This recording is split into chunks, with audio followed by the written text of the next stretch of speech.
اگر اتنا اس میں فضیلت ہوتی، معاذ اللہ سمجھانے کے لیے عرض کر رہا ہوں، تو کیوں نہیں پڑھ رہا؟ جو کام آپ کر رہے ہوتے ہیں، جو آپ کہہ رہے ہوتے ہیں، جب تک آپ روح کے ساتھ، اور یہ یاد رکھیں لفظوں کا اثر نہیں ہوتا۔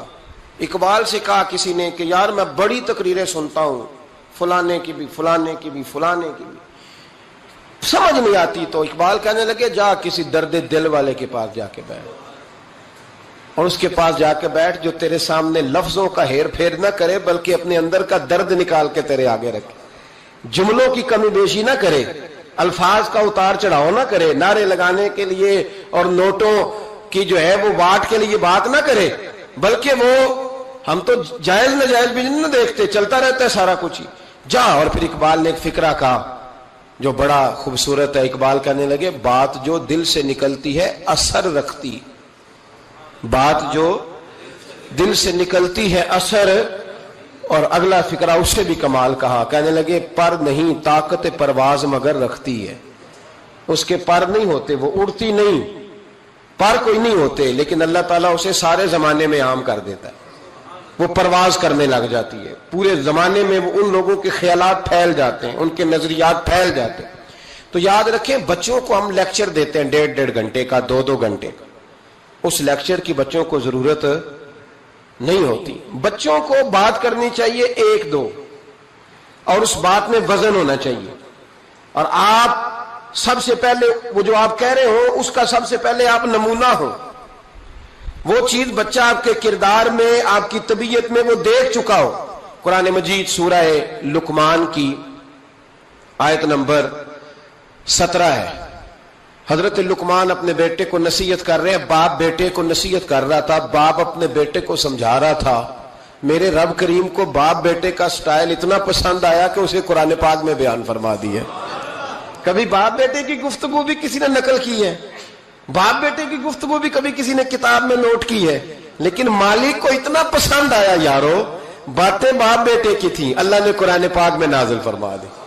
یار اتنا خوبصورت تھا باپ بیٹے کا انداز تکلم دیکھیے، باپ بیٹے سے کہتا یا بنیا، اے میرے بیٹے، اے میرے اللہ، نہیں کیا او ادھر آئے نا، یا بنیا، اے میرے، دیکھیں لفظوں کا حسن، اے میرے بیٹے۔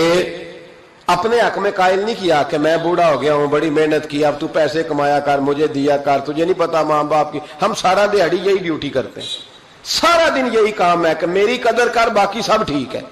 حضرت سیدنا لقمان اپنے بیٹے کو کیا کہتے یا بنیا اقم الصلاۃ، اے میرے بیٹے نماز قائم کر، نماز قائم کر، نماز قائم کر۔ نماز قائم کرنے کا معنی یہ کہ ظاہری آداب کے ساتھ بھی پڑھ، باطنی آداب کے ساتھ بھی پڑھ۔ اور پھر حضرت لقمان بیٹے کو بٹھا کے آغوش محبت میں پیغام دیتے ہیں، کہتے ہیں نماز قائم کر۔ اور پھر یہ نہیں کہا کہ تو اپنی قبر صحیح کر، تجھے کیا لگے دوست تیرے پڑھتے ہیں کہ نہیں پڑھتے، یہ نہیں فرمایا۔ فرمایا اقیم الصلاۃ، نماز پڑھ، وامر بالمعروف ونہی عن المنکر، پھر تو لوگوں کو بھلائی کا حکم دے اور برائی سے منع کر۔ یہ باپ اپنے بیٹے کو نصیحت کر رہا ہے، اور پھر پتہ ہے جب کوئی بھلائی کا حکم دے برائی سے منع کرے تو اسے تکلیف بھی آتی ہے۔ پھر اپنے بیٹے کو کہنے لگے وَاصْبِرْ عَلَىٰ مَا أَصَابَكَ، اور اس رستے میں جب تیرے اوپر کوئی مصیبت آئے تو نے صبر بھی کرنا ہے۔ نیکی کا حکم دینے اور برائی سے منع کرنے کے رستے میں جب کوئی مصیبت آئے تو بیٹے تو نے اس پر۔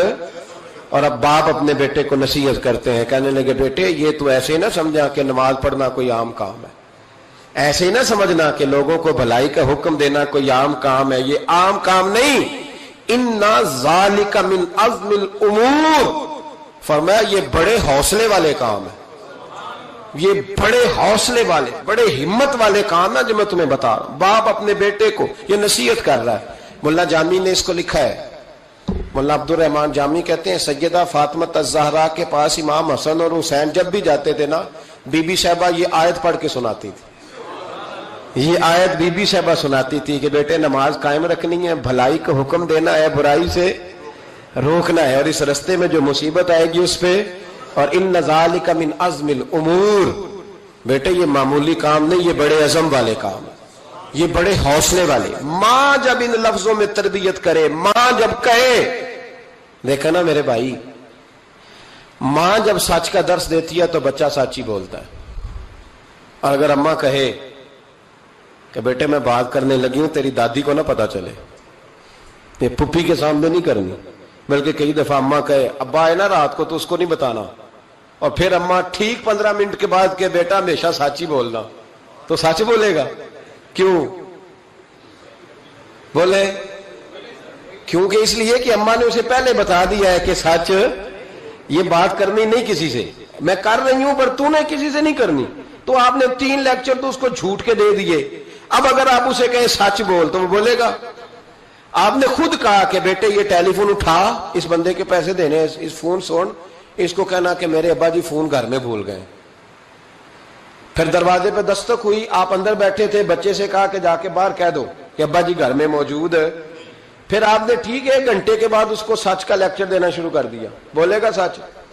وہ بھی پھر جائے گا نا جب اپنے دوست کے گھر، تو ٹیلی فون ابا جی کا آئے گا تو دوست کو دے کے کہے گا ابا جی سے کہے کہ وہ ٹیلی فون میرے پاس بھول گیا ہے، کیونکہ یہ آپ نے پٹی پڑھائی ہوئی ہے. یاد رکھیں، گھر کے اندر جب تک آپ کا کردار، آپ کا اخلاص، آپ کا درد، حضرت غوث پاک جیلانی پیر بعد میں بنے، عالم بعد میں، اگرچہ پیدائشی ولی تھے، لیکن غوث اعظم کہتے ہیں میں نے سبق استاد کے پاس بعد میں پڑھا. میں نے حضرت ابو سعید مخزومی کے ہاتھ پر بیعت بعد میں ہوا، خلافت بعد میں ملی، سارا کچھ بعد میں ہوا. پہلے دن جب گھر سے نکلا، ابا جی میرے وصال کر گئے تھے، کہتے ہیں میری ماں نے، سید زادی نے مجھے گود میں لیا اور میرا ماتھا چوم کے کہنے لگی عبد القادر ایک وعدہ میرے ساتھ کر، زندگی میں تیری زبان سے جھوٹ نہیں نکلنا چاہیے، تیری زبان سے جھوٹ ہے. اور غوث پاک فرماتے ہیں جب میری ماں میرے ساتھ یہ بات کر رہی تھی تو میری ماں رو رہی تھی، رو رہی تھی. کبھی رو کے بھی کسی نے نصیحت کی ہے بچوں کو؟ حضرت غوث اعظم رضی اللہ تعالیٰ عنہ فرماتے ہیں مجھ پر میری ماں کی بات طاری ہو گئی، طاری ہو گئی میری ماں کی بات. وہ میری ماں نے آنسوؤں کے اندر لپیٹ کر جو مجھے تحفہ دیا تھا نا سچ کا، وہ میرے ذہن پر، دل پر، روح پر چھا گیا. اور ڈاکو جب لوٹنے آئے تو 100 دینار کپڑوں میں سلا ہوا تھا. اور کبھی کسی نے ڈاکوؤں کو بھی بتایا کہ پیسے ہیں تو لے لو. یہاں تو شریعت بھی بڑی ساری گنجائش دیتی ہے کہ بچاؤ اپنا مال، لیکن غوث اعظم رضی اللہ تعالیٰ عنہ فرماتے ہیں ماں نے مجھے آنسوؤں میں لپیٹ کر دیا تھا، لپیٹ کر کے سچ بولنا ہے. تو مائیں عظیم ہو تو پھر بیٹے بھی عظیم ہی ہوتے ہیں، ماں عظیم ہو تو بیٹا بھی پھر عظیم ہی ہوتا ہے. لپیٹ کر سچ کا تحفہ دیا تھا. تو سیدنا غوث پاک فرماتے ہیں جب انہوں نے آ کے کہا نا کہ تیرے پاس کیا ہے، تو میں نے کہا 100 دینار ہے. اس نے جیبیں بھی کھولی، ہاتھ بھی کھولے، جوتے بھی اتارے، پگڑی بھی کھلوائی، کوئی شے نہ نکلی. تو کہتے ہیں وہ سردار کے پاس لے گیا، کہنے لگا سردار یہ عجیب بچہ ہے، کہتا ہے 100 دینار ہے، سارا ڈھونڈ لیا ملے نہیں، تو یہ جھوٹ بول رہا ہے. تو کہتے ہیں جب اس نے کہا نا جھوٹ بول رہا ہے، تو حضرت غوث اعظم کہتے ہیں مجھے جلال آیا، غصہ. میں نے کہا خبردار یہ بات نہ میرے ساتھ آج کے بعد کرنا، میں جھوٹ نہیں بولتا، یہ میرے قریب نہیں آ سکتا، خبردار. یہاں بچوں کو غصہ تب آتا ہے جب مرضی کا برگر نہ ملے. غوث اعظم کو غصہ کب آیا؟ خبردار سارا کچھ کر، آج کے بعد یہ لفظ نہ کہنا میں جھوٹ بولتا ہوں. عبد القادر جھوٹ نہیں بول سکتا، ہو ہی نہیں سکتا. اس نے کہا پھر بتا پیسے کدھر ہیں؟ تو حضرت غوث اعظم نے بٹن کھولے اور الٹ کر کے کرتا، کہنے لگے میری ماں نے سیے تھے. 12 سال کے غوث پاک، یہ ایک روایت ہے 14 سال. یہ ہم لوگ اس کو کہانی سمجھتے ہیں، کہانی نہیں بھائی. یہ واقعہ اگر تیرے میرے سامنے ہو تو اللہ کی عزت کی قسم کھاتا ہوں میں اور آپ بھی توبہ کر دیں، کیونکہ وہ واقعہ نہیں ہو رہا تھا، وہ کیفیات تھی، وہ طاری تھا سارا کچھ اس وقت. غوث اعظم رضی اللہ تعالیٰ عنہ کا یہ پیسے 14 سال یا 12 سال عمر مبارک ہے. ڈاکوؤں کا سردار کہتا مجھے 22 سال ڈاکے مارتے ہو گئے تھے، اور 14 سال کا بچہ عشق لگا سی کھیڈا کھیڈ دی. 14 سال کا بچہ غوث اعظم نے پلٹ کے دکھا یہ پیسے. تو وہ ڈاکوؤں کا سردار کہتا ہے کہ پتہ نہیں مجھے کیا ہوا کہ بچے کے جذبات کس طرح کے ہیں، افکار کس طرح کے ہیں، خیالات کس طرح. کہتا کہ کہاں جا رہے ہو؟ کہا میں علم سیکھنے بغداد جا رہا ہوں. تو کہا بیٹا دنیا پیسے چھپاتی ہے، تو نے بتایا کیوں؟ تو حضرت غوث اعظم نے پیسے اتار کے پھینکے، کہنے لگے پیسے تو رکھ، میں اس لیے بتا رہا ہوں کہ ماں سے وعدہ کر کے آیا ہوں کہ سچ بولوں گا. لے پیسے تجھے دے رہا ہوں. ڈاکوؤں کا سردار کہتا ہے بچے کی اتنی عمر نہیں جتنے مجھے پاپ کرتے سال گزر گئے، پر اس بچے کا ماں سے کیا ہوا وعدہ مجھے بدل گیا. میں دوڑ کے پیچھے گیا، میں نے کہا عبد القادر مجھے بھی یار بغداد ہی لے چل. کہا وہاں کیا کرنا ہے؟ کہا جس استاد کے پاس تو آگے بیٹھ کے پڑھے گا میں اس کے پیچھے بیٹھ جایا کروں گا، چلو بڑھاپے میں بھی کو رٹا لگا کے قرآن و سنت سیکھ جاؤں گا. تو کہتے ہیں تجھے کیا ہوا؟ کہنے لگے عبد القادر تو ماں سے کیا ہوا وعدہ نہیں توڑتا، میں رب سے کیے ہوئے وعدے توڑ رہا ہوں. توبہ میری. ڈاکوؤں سے کہنے لگے جاؤ کوئی سردار اور بنا لو، مجھے تو ماں بیٹے کا رشتہ جیت گیا ہے. یہ ماں بیٹے کا رشتہ مجھے جیت کے لے گیا، میں جیت گیا ماں بیٹے کے رشتے میں، یہ مجھے فتح کر گئے، تم کوئی اور سردار بنا لو. تو 22-23 ڈاکو تھے، پیچھے آ کے بیٹھ کہنے لگے سردار اگر گناہ اکٹھے کیے ہیں تو نیکیوں میں اکیلا تو نہ چھوڑ. او بھائی ماں بیٹے کا رشتہ اور ماں بیٹے کی تربیت، تو 14 سال کا بچہ توبہ کرا جاتا ہے. پر مصیبت یہ ہے کہ ہم وہ مائیں تیار کرنے میں کامیاب نہیں ہو سکے، لیکن ہم نے سدا ناکام نہیں رہنا. مائیں تیار کرنی ہے. مائیں تیار یہ والا مطالبہ نا بیوی سے کرتے ہیں کہ میری بیوی فٹافٹ صحیح ہو جائے، بیٹی سے کریں یہ مطالبہ، بہن پر کریں یہ محنت. یہ والی میرے حضرت خنساء رضی اللہ تعالی عنہا، جناب خنساء حضور کی ایک صحابیہ ہیں، انہوں نے بعد میں کلمہ پڑھا. دور جاہلیت میں ان کا ایک بھائی قتل ہو گیا تھا. انہوں نے اپنے بھائی کے جانے پر، قتل ہونے پر ایک مرثیہ کہا تھا. وہ مرثیہ اتنا مشہور تھا کہ جہاں بھی پڑھا جاتا لوگ اپنا کوئی جانے والا یاد کر کے رونے لگ جا. ہمارے ہاں تو اب نعت خانوں نے رواج بنایا نا، جس کے گھر میں کوئی فوتگی ہوتی ہے اسے اور زیادہ رلاتے ہیں.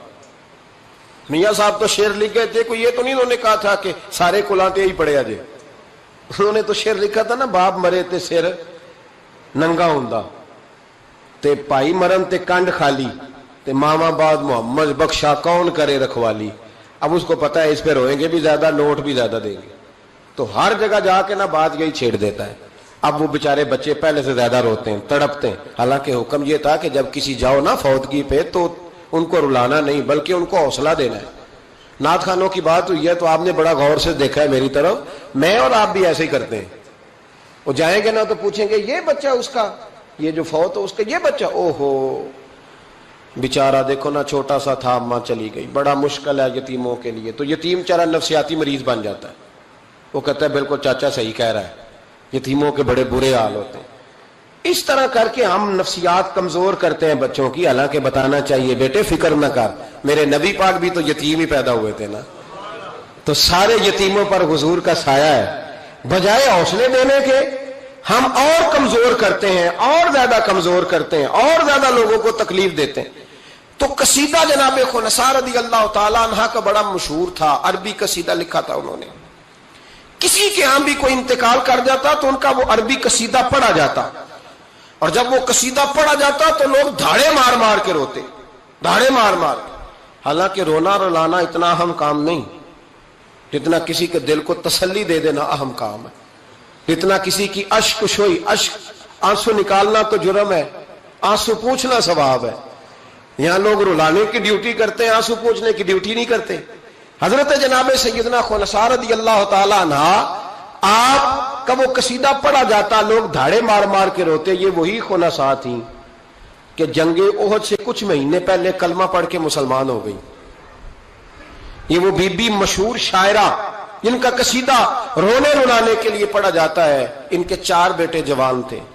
احد کے لیے جب رسول رحمت صلی اللہ علیہ وسلم نے اعلان کیا نا، فوجی آئے، مائیں بہنیں بچے تیار کریں بھیجیں، تو ان کی سہیلیاں کہنے لگی کلمہ تو پڑھ گئی ہے، تیرے بچے بھی پڑھ گئے ہیں، پر تیرا سب کو پتا تیرے بچے کوئی نہیں جائیں گے.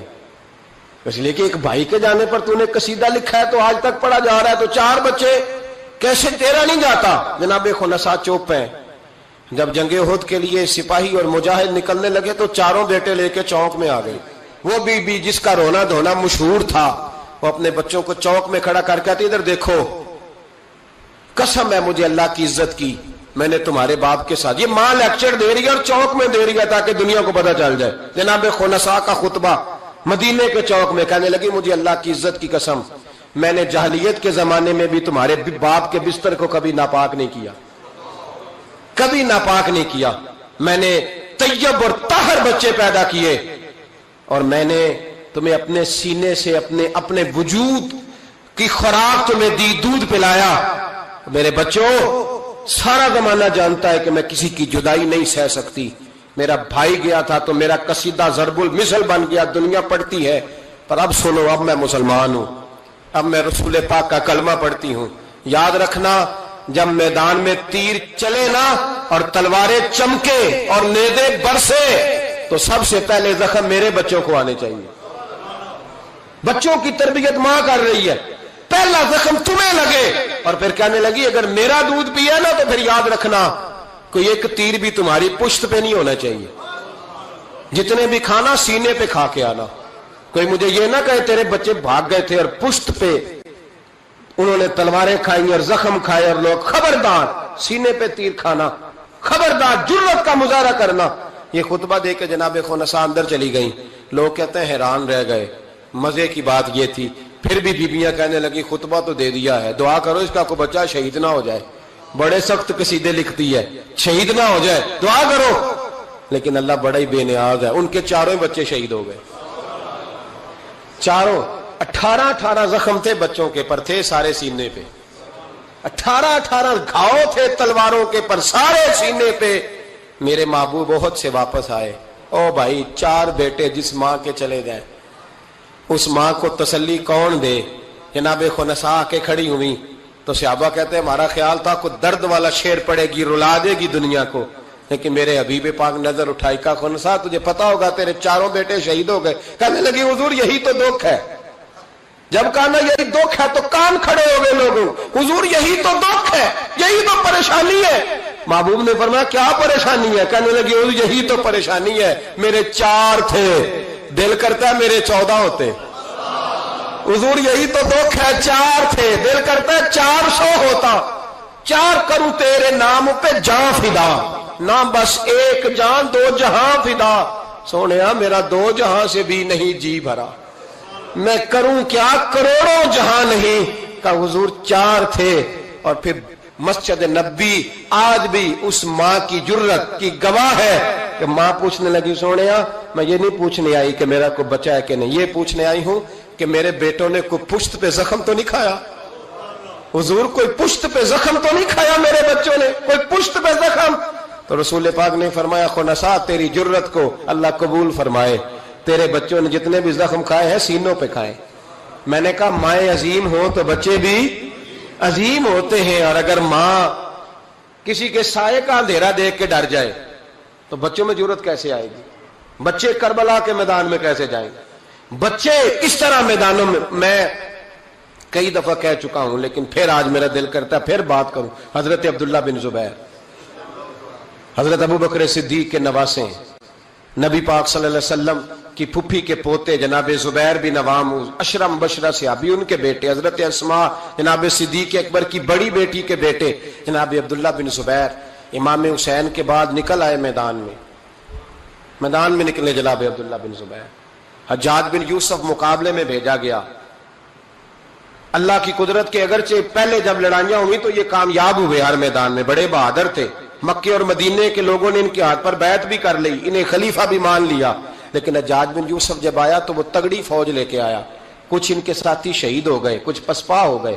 حضرت اسماء اس وقت 100 سال کی بوڑھی تھی، 100 سال کی ماں، ہاتھ کامتے ہیں، راشا ہے، آنکھوں سے نظر آنا بند ہو گیا۔ جناب عبداللہ بن زبیر ماں کے پاس دوڑے آئے، کہا ماں میں اکیلا میدان میں رہ گیا ہوں، چند ساتھی ہیں، زیادہ دیر لڑ نہیں سکتے، تیرے بڑھاپے کی بڑی فکر ہے، اماں تو کیسے میرا صدمہ برداشت کرے گی؟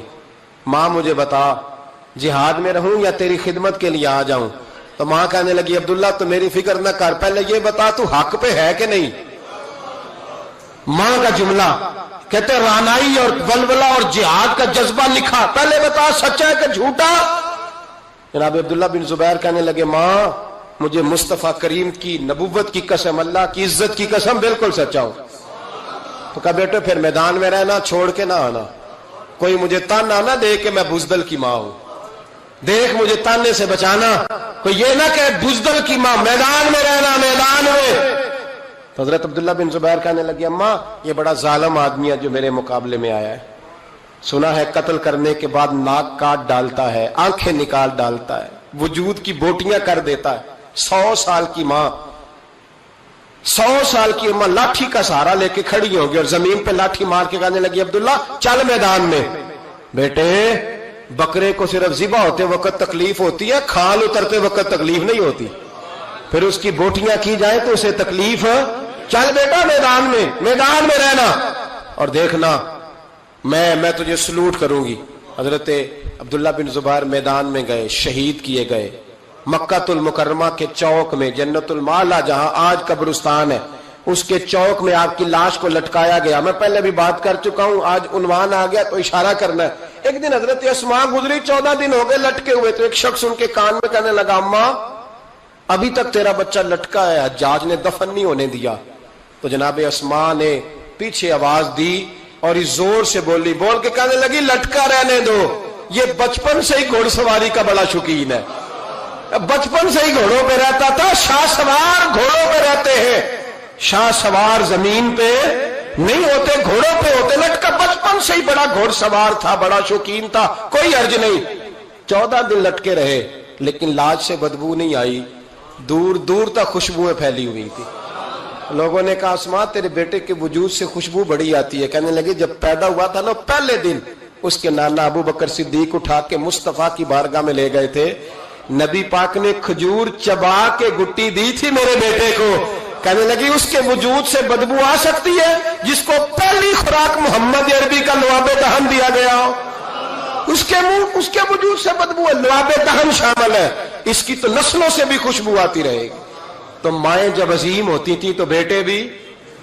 حضرت وہب ابن منبع کے پاس مزدور آ گئے، مزدور، ہم سارے بڑے پریشان، اور جب جا کے اماں کو دکھ سناتے اماں تھوڑی اور رو پڑتی ہے، حالات اور خراب ہو جاتے، زیادہ خراب ہو جاتے۔ حضرت سیدنا وہب ابن منبع مزدور آ کے کہنے لگے ہماری بھی کوئی زندگی ہے، ہمیں یہ پہاڑ کاٹنے پڑتے ہیں۔ تو فرمانے لگے آؤ تمہیں بنی اسرائیل کی بات نہ سناؤں، تمہارا حوصلہ بڑھ جائے گا۔ کہا سنائیے۔ کہنے لگے بنی اسرائیل کی ایک ماں کے 7 بیٹے تھے، بادشاہ نے کہا خنزیر کھانا پڑے گا، جو بچہ یورپ بھی جائے نا اسے بھی تلقین کر کے بھیجو کہ بیٹے حرام حلال کا خیال رکھنا ہے، اس لیے کہ نبی پاک علیہ السلام نے فرمایا جو گوشت حرام سے پلے گا وہ جنت میں نہیں جائے گا۔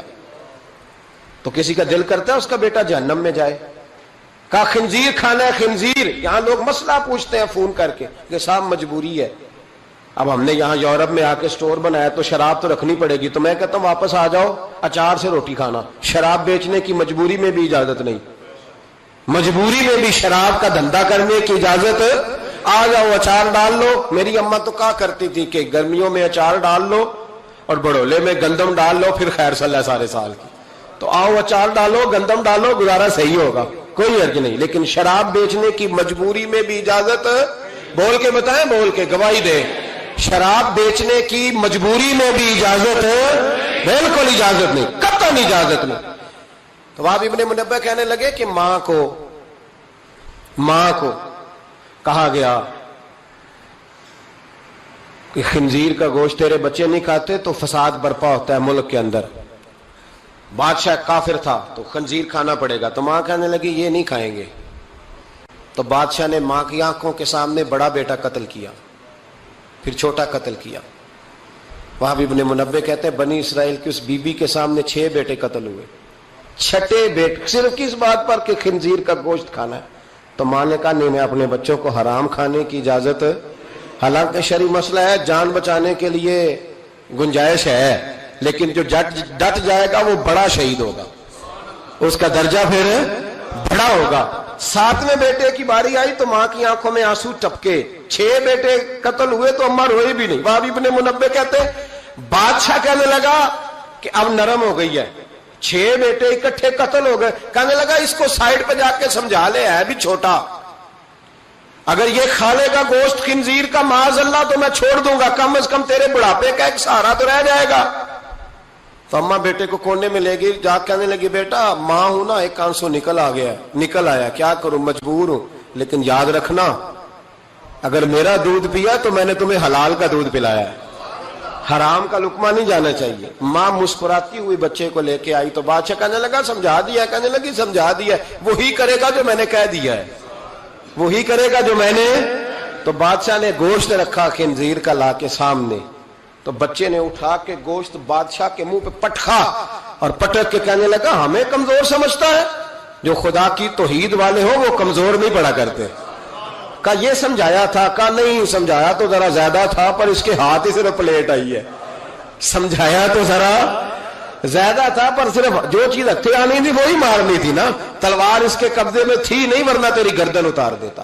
تو حضرت وہب ابن منبہ فرمانے لگے ماں بھی شہید ہو گئی اور ساتواں بیٹا بھی شہید ہو گیا, لیکن کہتے ہیں وہ ساتوں نے جب جان دی تو پھر فوجیں آئیں, پھر انقلاب آیا, پھر وہ جو بادشاہ لوگوں کو خنزیر کھلایا کرتا تھا وہ قتل ہوا, پھر بنی اسرائیل میں انقلاب آیا. او بھائی اگر امام علی مقام رضی اللہ تعالیٰ عنہ کی اماں انہیں تیار نہ کرتی.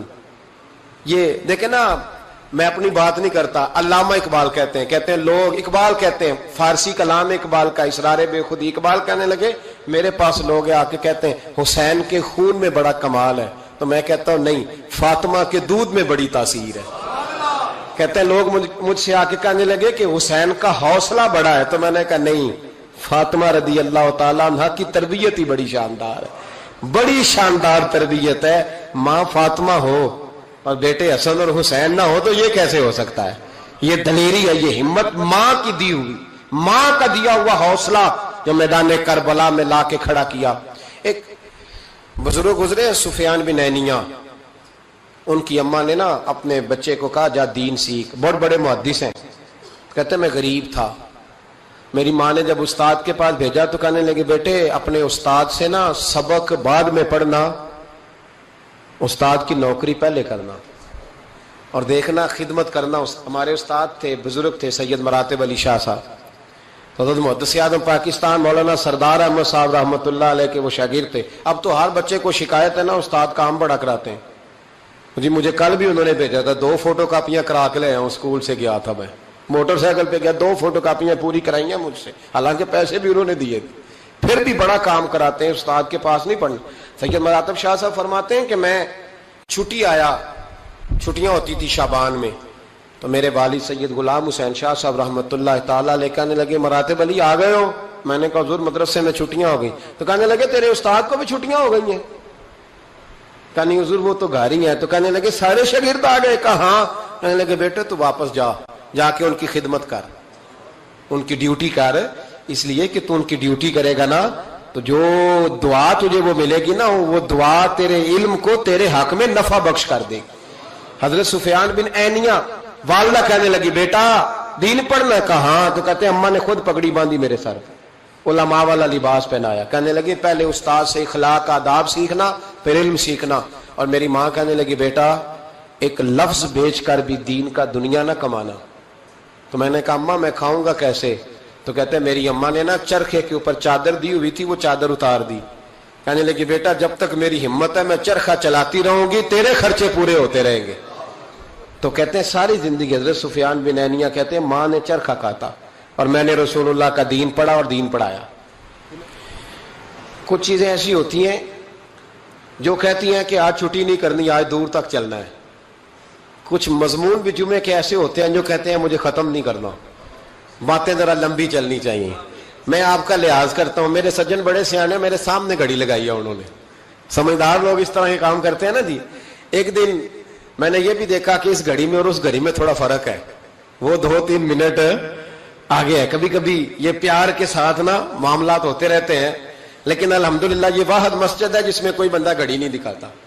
میرے خیال میں شاید یہ اور بھی ہوں گی, کوئی بندہ یہاں گھڑی نہیں دکھاتا الحمدللہ. بلکہ مجھ سے شکوہ ہی ہوتا ہے لوگوں کا کہ آپ جلدی چھٹی کر دیتے ہیں, تھوڑا زیادہ چلنا چاہیے. لیکن کچھ مضمون ایسے ہوتے ہیں میرا دل کرتا ہے لمبے چلیں, آپ یقین کریں میرا دل کرتا ہے. ایسے لگ رہا ہوتا ہے جیسے میں اپنی بات کر رہا ہوں, ایسے لگ رہا ہوتا ہے جیسے یہ ایسی کہانی ہے جو دل کرتا ہے دور تک چلے, لیکن میں نہیں لمبا لے کے جاؤں گا. میں چیزوں کو سمجھتا ہوں, وقت میں رہوں گا. چھلک چھلک کے میرے سامنے روایتیں آ رہی ہیں, واقعات آ رہے ہیں, چیزیں آ رہی ہیں. ایک درویش کی بات کر کے سمیٹنے کی طرف حضرت ابراہیم بن یزید نخعی رحمت اللہ تعالی علیہ, حجاج بن یوسف نے جب بڑے ظلم کیے نا تو ایک شخص اٹھا حضرت ابراہیم بن یزید نخعی رحمت اللہ، جنہوں نے حجاج کے خلاف فتویٰ دیا کہ ظالم ہے، اور پھر تقریریں کی کہ ظالم ہے۔ لوگ سمجھتے ہیں کہ علماء کی تقریروں سے کیا ہوتا ہے، علماء کی تقریروں سے انقلاب آ جاتا ہے۔ آپ یقین کریں، علماء کا قلم تلوار سے زیادہ کام کر دکھاتا ہے۔ فتویٰ بھی دیا، تقریریں بھی کی، اس قدر زیادہ ان کے فتوے کی نقلیں تیار کر کے بانٹی گئی کہ حجاج پریشان ہو گیا۔ سپاہیوں کہنے لگا گرفتار کر کے لاؤ ابراہیم بن یزید نخعی، جہاں ملے گرفتار کرو۔ سپاہی گرفتار کرنے گئے۔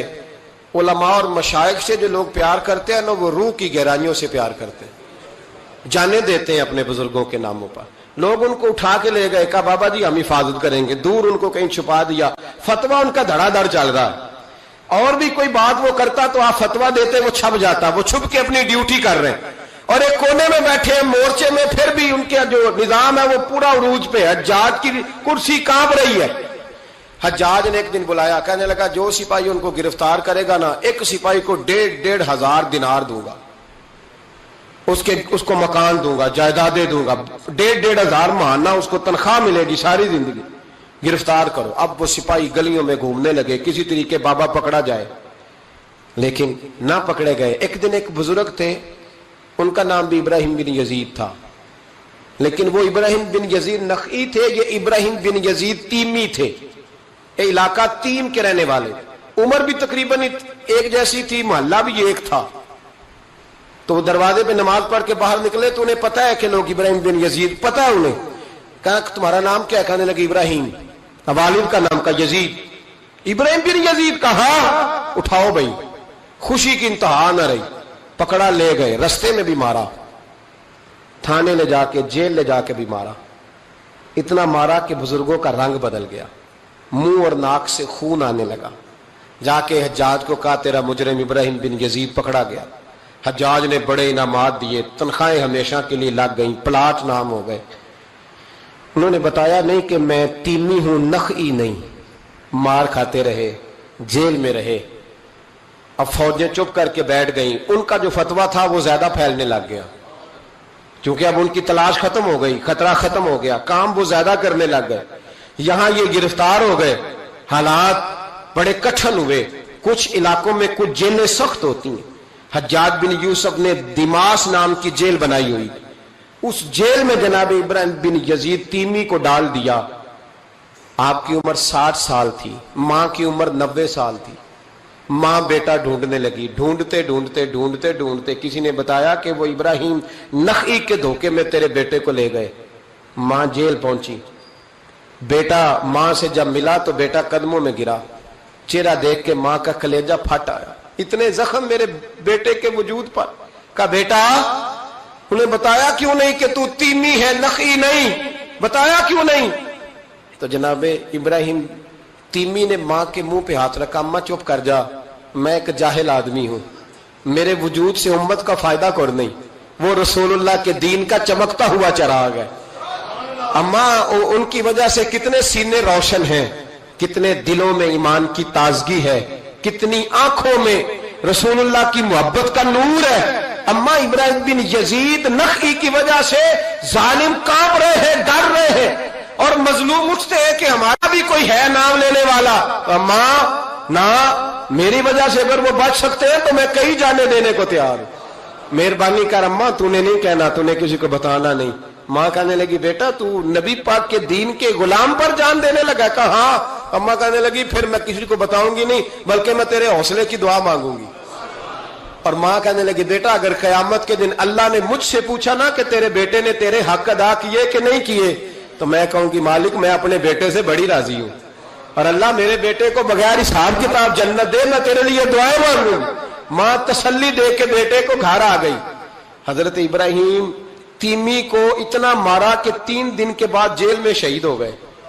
جب وہ شہید ہوئے، حجاج بن یوسف رات کو خواب دیکھتا ہے کہ آج تیری سلطنت میں کوئی جنتی فوت ہو گیا، جنتی فوت ہو گیا، جنتی حجاج نے پورے ملک میں پتہ کرایا تو کہا ایک ہی بندہ فوت ہوا ہے جو جیل میں تھا۔ تو حجاج آئے وہاں، جس وقت حجاج وہاں پہنچا نا، سرانے آ کے میت کے کھڑا ہوا، اسی وقت ایک تازہ فتویٰ آیا، کیونکہ حضرت ابراہیم نخعی کو نہیں خبر تھی کہ میری جگہ پہ وہ بندہ شہید ہو.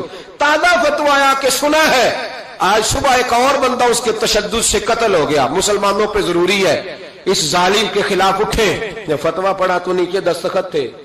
ابراہیم بن یزید نخعی کہنے لگا ظالم ہو, یہ تو خواب میں دیکھے جنتی بہت ہو گیا, تو یہ اگر ابراہیم نخعی نہیں تو یہ فتویٰ کس کا آیا ہے؟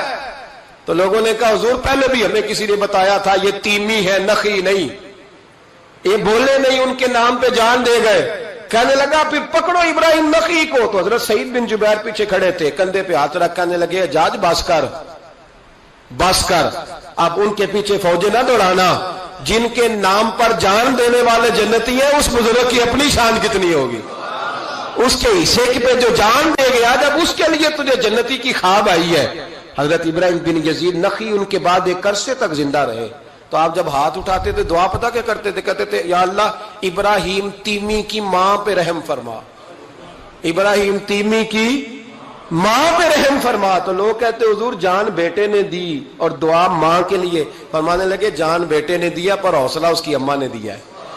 جان بیٹے نے دی ہے پر اسے جان دینے کے لیے دعا اس کی مائے عظیم ہو تو بیٹے بھی دے کے حضور آکھن منگتے دی خیر ہووے. دے کے حضور آکھن منگتے دی خیر ہووے.